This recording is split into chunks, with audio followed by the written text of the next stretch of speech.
Assalamualaikum warahmatullahi wabarakatuh. Di sini saya akan menjelaskan perkenalan diri dulu, Ibu. Assalamualaikum warahmatullahi wabarakatuh. Perkenalkan, nama saya Rahman Imatullah dari kelas AK23E. Assalamualaikum warahmatullahi wabarakatuh.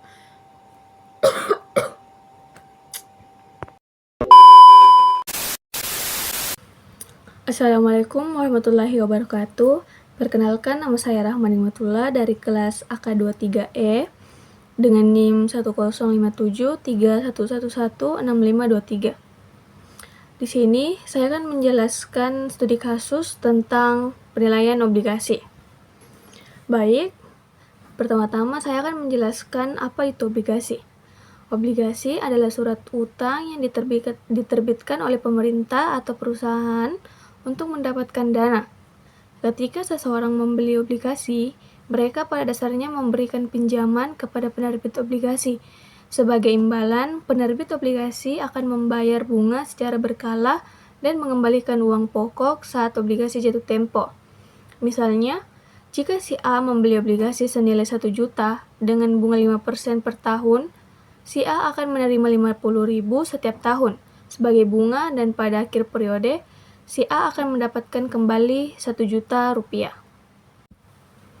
Selanjutnya yaitu, mengapa penilaian obligasi penting? Penilaian obligasi sangat penting karena membantu investor menemukan apakah harga yang ditawarkan di pasar sesuai dengan nilai sebenarnya dari obligasi tersebut.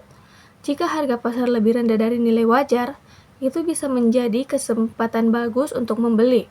Misalnya, jika kita menemukan bahwa nilai wajar dari suatu obligasi adalah 1 juta, tetapi harga pasar hanya 950.000, maka kita tentunya mungkin ingin membeli obligasi tersebut karena dianggap murah.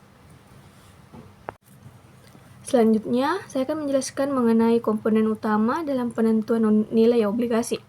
Yang pertama, tingkat bunga. Jika suku bunga di pasar naik, harga obligasi biasanya turun.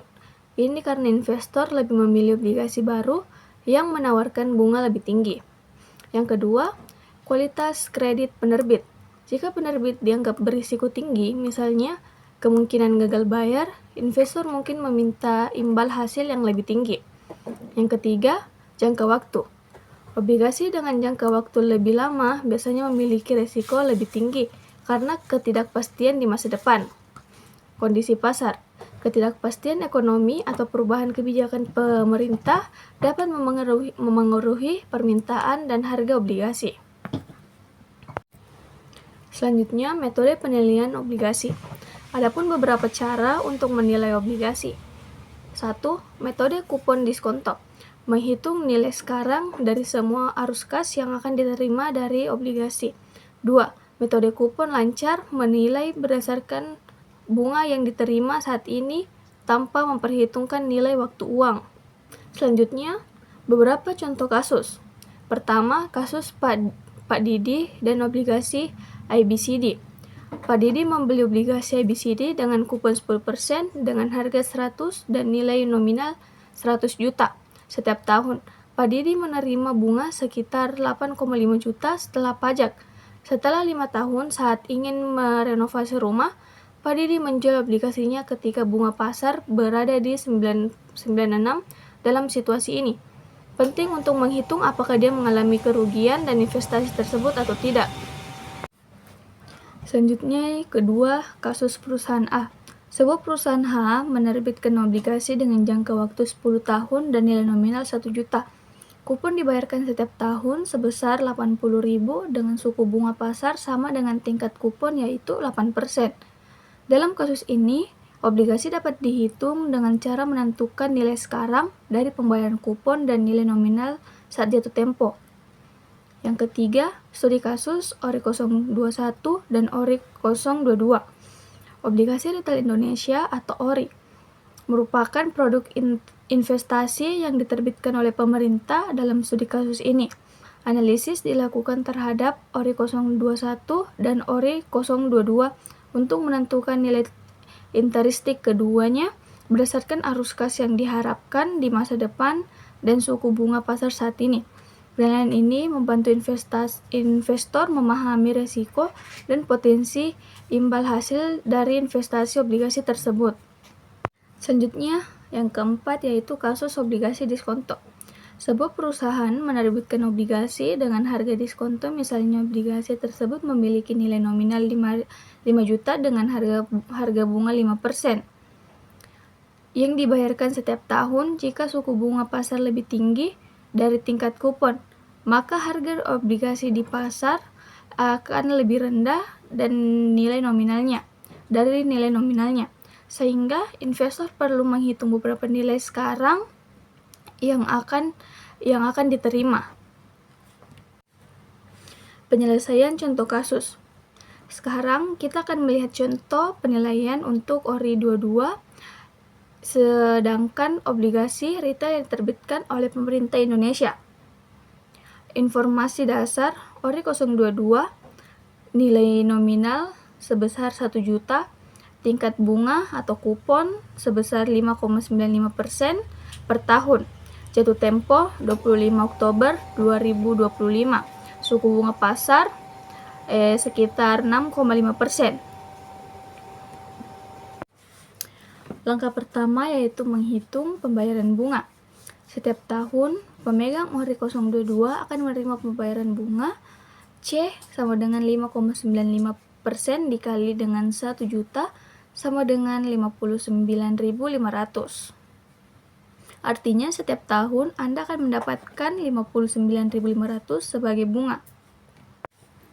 Langkah 2 yaitu menghitung nilai sekarang dari pembayaran bunga. Kita perlu menghitung beberapa nilai sekarang dari pembayaran bunga ini menggunakan suku bunga pasar 6,5%. Kita gunakan rumus berikut. PF kupon sama dengan C kali 1 dikurang 1 tambah R kurang N per R. PV kupon sama dengan C dikali 1 dikurang 1 tambah R dikurang N per R, di mana C sebesar 59.500 sama dengan 59.500 pembayaran bunga tahunan. R sama dengan 0,065 R sama dengan 0,065 suku bunga pasar. N sama dengan 2N sama dengan 2 tahun dari sekarang hingga jatuh tempo. Menghitungnya, PF kupon sama dengan 59.500 dikali 1 dikurang 1 tambah 0,065 dikurang 2 per 0,065 sama dengan 111.200. PF kupon sama dengan 59.500 dikali 1 kurang 1 tambah 0,065 dikurang 2 per 0,065 sama dengan 111.200.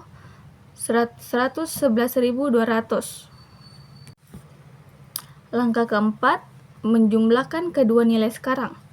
Sekarang kita jumlahkan kedua nilai untuk mendapatkan total nilai obligasi. Nilai obligasi sama dengan PF kupon, PF nominal sama dengan 111.200 ditambah 886.600 sama dengan 997.800. Saat ini, pemerintah Indonesia berencana menerbitkan lebih banyak obligasi untuk memenuhi kebutuhan anggaran dan membayar hutang yang jatuh tempo. Dengan banyaknya penerbit obligasi baru ini, suku bunga mungkin tetap tinggi. Peringkat kredit Indonesia yang baik juga menarik perhatian investor asing, tetapi ada risiko seperti ketidakpastian ekonomi yang bisa mempengaruhi keputusan investasi. Dalam penilaian obligasi, terdapat yang namanya obligasi perusahaan. Obligasi perusahaan merupakan sekuritas yang diterbitkan oleh suatu perusahaan untuk menjanjikan kepada pemegangnya pembayaran sejumlah uang tetap pada suatu tanggal jatuh tempo di masa mendatang, disertai dengan pembayaran bunga secara periodik. Obligasi perusahaan selanjutnya yaitu menjelaskan tentang jumlah tetap yang dibayar pada waktu jatuh tempo atau maturity merupakan pokok pinjaman. Obligasi yang juga disebut nilai nominal atau nilai pari, par value atau face value. Pembayaran bunga periodik tersebut disebut kupon. Selanjutnya, saham bisa menyatakan klaim kepemilikan pada suatu perusahaan, sedangkan obligasi menyatakan klaim ke kreditur pada suatu perusahaan. Banyaknya dan waktu pembayaran kas yang diberikan pada pemegang obligasi, yaitu pokok pinjaman atau kupon telah ditetapkan ketika obligasi diterbitkan, sedangkan banyaknya yang waktu dividen yang dibayar kepada pemegang saham dapat berubah-ubah sepanjang tahun. Obligasi perusahaan diterbitkan tanggal jatuh tempo yang berarti investor mempunyai batas waktu ketika memegangnya. Sedangkan saham bisa tidak mempunyai jatuh tempo sehingga investor bisa memegangnya selama hidup perusahaan. Selanjutnya yaitu jenis obligasi perusahaan. Obligasi dengan jaminan mortgage bonds, obligasi yang diterbitkan oleh perusahaan dengan menggunakan jaminan suatu aset real, sehingga jika perusahaan gagal memenuhi kewajibannya, maka pemegang obligasi berhak untuk mengambil alih aset tersebut. Obligasi tanpa jaminan, obligasi yang diterbitkan tanpa menggunakan suatu jaminan aset real tertentu. Selanjutnya, obligasi konversi. Obligasi yang memberikan hak kepada pemegangnya untuk mengkonfirmasikan obligasi tersebut dengan sejumlah saham perusahaan pada harga yang telah ditetapkan, sehingga pemegang obligasi mempunyai kesempatan untuk memperoleh capital gain. Obligasi yang disertai warrant. Dengan adanya warrant, maka pemegang obligasi mempunyai hak untuk membeli saham perusahaan pada harga yang telah ditentukan. Obligasi tanpa kupon atau zero coupon bond, obligasi yang tidak memberikan pembayaran bunga. Obligasi ini umumnya ditawarkan pada harga di bawah nilai pernya atau diskon. Obligasi tingkat bunga mengambang, floating rate bond, obligasi yang memberikan tingkat bunga yang besarnya disesuaikan dengan fluktuasi tingkat bunga pasar yang berlaku. Selanjutnya yaitu putable bond. Obligasi yang memberikan hak kepada pemegang obligasi untuk menerima pelunasan obligasi sesuai dengan nilai per par sebelum waktu jatuh tempo.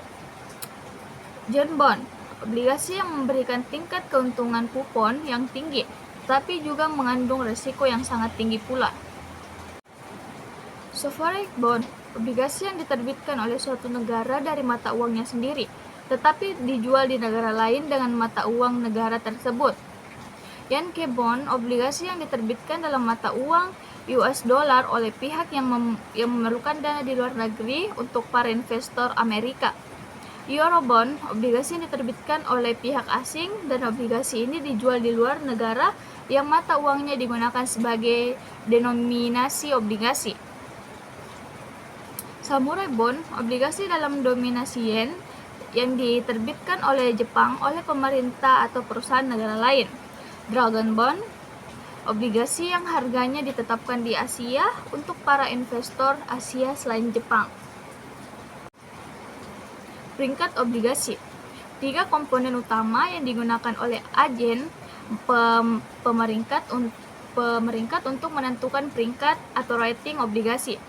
Kemampuan perusahaan penerbit untuk memenuhi kewajiban finansialnya sesuai dengan yang diperjanjikan. Struktur dan berbagai ketentuan yang diatur dalam surat hutang, perlindungan yang diberikan maupun posisi klaim dari pemegang surat hutang tersebut bila terjadi pembubaran atau likuiditas, serta hukum lainnya yang memengaruhi hak-hak kreditur. Peringkat obligasi bukanlah suatu saran untuk membeli atau menjual obligasi. Meskipun begitu, lembaga pemeringkat efek dapat menjebani kesenjangan informasi atau emiten atau perusahaan penerbit dan investor melalui penyediaan informasi standar atas tingkat risiko kredit suatu perusahaan.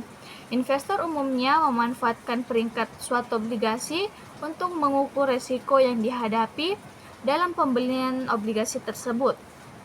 Surat hutang negara atau SUN adalah surat berharga yang berupa surat pengakuan utang dalam mata uang rupiah maupun valuta asing yang dijamin pembayaran bunga dan pokoknya oleh negara Republik Indonesia sesuai dengan masa berlakunya. SUN dan pengelolaannya diatur oleh Undang-Undang Nomor 24 Tahun 2002 tentang Surat Utang Negara. Selanjutnya yaitu secara umum SAN dapat dibedakan ke dalam dua jenis, yaitu yang pertama, surat pembedaran negara atau SPN, yaitu SAN berjangka panjang sampai dengan 12 bulan dengan pembayaran bunga secara diskonto. Di Amerika Serikat, SPN ini dikenal dengan sebutan Treasury Bills. Yang kedua yaitu obligasi negara atau ON, yaitu SAN berjangka waktu lebih dari 12 bulan di Amerika. Obligasi negara ini dikenal dengan sebutan Treasury Bond.